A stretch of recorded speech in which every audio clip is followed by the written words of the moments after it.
Какой-то парнишка, улыбаясь, глядит из-под длинных ресниц. Карандашная надпись «Зима, 43-й». И чуть ниже другая: «Погиб, как герой». Сколько их, безымянных героев на свете, сколько их никогда не вернулось домой. Им бы жить без забот, и дружить, и влюбляться.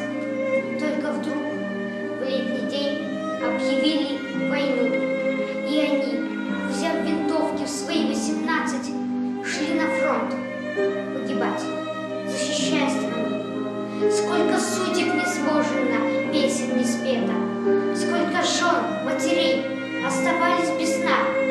Так зачем в это страшное лето вдруг на нашей земле появилась война?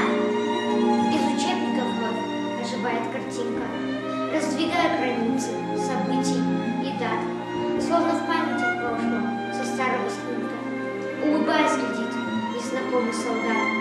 Он герой. Это значит, что он не сдавался.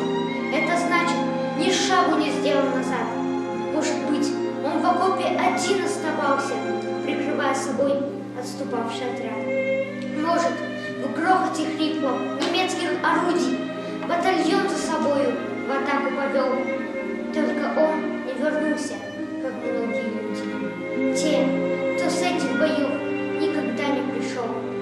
Пусть нам дорого слишком досталась свобода, тем ценнее она для живущей сейчас.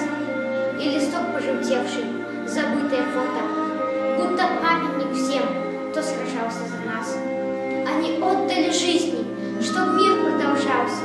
Наступала весна, было пение птиц, чтоб мальчишка другой в объектив улыбался.